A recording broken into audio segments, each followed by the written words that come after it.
Okay, hello everyone and welcome for coming today to this event on participatory autism research. So today's event is for early career researchers, and I think one of the things that's pleased me so much about this, which we perhaps didn't expect when we set out on this, was how many autism researchers are here in attendance. And I think this is brilliant, and I'm going to steal a phrase from an editorial of the journal Autism that came out recently, saying that we're really entering a new era of autism research. And I think that one of the reasons that we're entering this new era is because we're really lucky in the UK to have an autistic community that are so strong and so vocal and really, really engaged in research as well. And I'd hope that at least in part, some of the changes that we're seeing are also due to the autistic community having some really strong allies that are really helping them make the changes that they want to see happen. And one example of this, of which I'm really, really proud, is that the journal Autism has recently changed its cover. So for those of you who don't know, we used to have a puzzle piece on the cover of our journal, and this was originally, the puzzle was the logo of the National Autistic Society. It was a logo of a puzzle with a crying child. And it had a really negative connotation. You know, puzzles are associated with incompleteness and needing to be fixed, and it's these isolated, sad children who kind of don't fit into society. And it was KB Brooke from the autism rights group Highland who got in touch and suggested changing the cover. And what we kind of did, or at least on the face of it, was this kind of lovely co-production. You know, we worked together, we managed to get the change. You know, we had autistic people, many of whom are here today, involved in choosing our new cover. But the thing I kind of want to emphasise is that actually kind of under the surface, this wasn't an easy process at all. It was actually a really, really difficult process. It also took a very, very long time. And we also made a lot of mistakes along the way, and we've got a lovely podcast where Robin Stewart interviewed KB about the change of cover, where she highlighted a lot of these mistakes. And I'm really, really glad she did speak about them so open and so frankly, because I think that this is going to happen, you know. Co-production is something that's quite new to lots of people, and this idea of kind of working together. And I think people will make mistakes, and I think, you know, it's going to happen. You know, we might use the wrong kind of language to talk about autism. We might consult the wrong people, you know, and we might be called out and we might be criticised. But I think that's okay. And I think, as you'll hear me speak about in my talk with Caroline, I think it was by being called out and being criticised that, you know, we can learn from this and we can do better in future. And I think that's one of the reasons for putting today's event together, so we can all learn from one another. But I think the other reason for putting today together is to really bring people together, and particularly people at the early stages of their career, you know, the future of autism research, so that we can start making some of these changes now and stop making the mistakes that perhaps we've been making over time.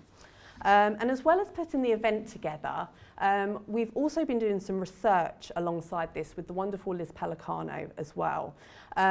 So doing research about participatory autism research. So we've spoken to a lot of established and also early career researchers, again, many of whom are in the room today, about their experiences. And we've used some of this research to kind of inform how today's event has been put together. So on that note, I'm going to hand you over to Hannah, who's going to tell you a little bit more about that. Okay, so hi everyone. My name's Hannah and I'm a PhD student here at the SDDP Centre. I've been working with Laura and Caroline over the last 8 months. And what we've been doing is some research looking at early career researchers' experiences and views of participatory research.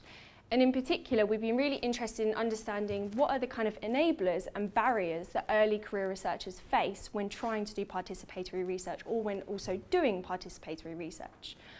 And this has really been a primary goal to set up support and training for early career researchers to ensure that they can do participatory research and involve the autism community in a more meaningful way in their research. So what we did is we carried out a series of focus groups and semi-structured interviews with, in total, 14 early career researchers. And we had 11 females and 3 males who are both autistic and non-autistic early career researchers. And what I'm going to do now is just highlight a few of the key points that we found in some of this research, and just be aware that these are preliminary findings that I'm presenting today. So one of the first key points, and one of the questions that I want to highlight right in the centre here, is how do we define participatory research? So when we spoke to a lot of the early career researchers, they gave maybe very inconsistent or quite vague definitions of what participatory research actually was. So one quote highlights participatory research includes people as collaborators in their work. But what do we mean when we say collaborators? How much involvement should the individual have, and who are we involving? And this is quite a problem, obviously, when you want to do participatory research, because it can cause a lot of different questions and a lot of different opinions among early career researchers, not knowing whether they've perhaps had participatory research experiences or don't know how to define if their research is in fact participatory. And this led to a lot of opinions being quite vague as to not actually knowing what participatory research is, and it provoked a lot of questions about how do we do it, where do we start, and how do we know if our research is in fact participatory. And the second key point that I want to highlight is that earlier career researchers have a severe lack of resources, and this came out through all focus groups and all interviews. And when I talk about resources, I'm talking about funding and also time and institutional support. So a lot of early career researchers mentioned that PhDs are a very pressured time and they only have 3 or 4 years, and it's very hard to fit in participatory research, although they would absolutely love to do this. And I think one quote down here highlights it quite clearly. This is an early career researcher who's not yet started their PhD, saying that they're very concerned already about the timescales of a PhD and thinking about doing participatory research. And also I want to mention that early career researchers really feel it's quite difficult to involve the autism community in their research, particularly because they're not able to reimburse them properly. And they find this quite difficult. And so having the funds and the time to be able to involve the autism community in research would be much better for early career researchers. And this is something I want to definitely stress today. And so the final key point that I want to highlight is that early career researchers mentioned there are definitely a lot of hoops that they have to jump through in terms of doing participatory research, in terms of getting ethical approval. And also perhaps the research team, the wider research team, and the senior people within their research team don't value participatory research the way they do, and that's quite a difficulty in terms of wanting to do participatory research specifically in the early stages of their career. And another really important point that someone mentioned is that the framework that we have in research at the moment doesn't really set up for doing participatory research. As academics, and especially early career researchers, we're often told to publish as quickly as we can and then move on to the next paper. And that doesn't really leave time for feedback from the autism community or involving the autism community in our research. And one final challenge that I want to mention, which early career researchers mentioned, is that the autism spectrum is very diverse and people want to involve as many views as they can, but they're worried that these views will be so diverse that it will be very difficult to take on everyone's opinion. And one thing that particularly came out is that working with certain groups might be very difficult in doing participatory research, like working with children, and this could be more challenging.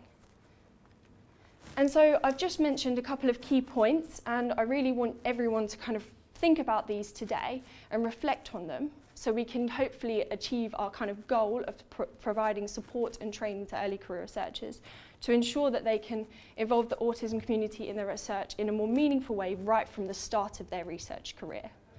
And also, as we're going to be having a lot of discussions today, and we'll be writing this research up for publication, I'd like to ask everyone to give any recommendations that they'd like to go towards the paper, as this is a perfect opportunity because we've got everyone together who cares so much about participatory research.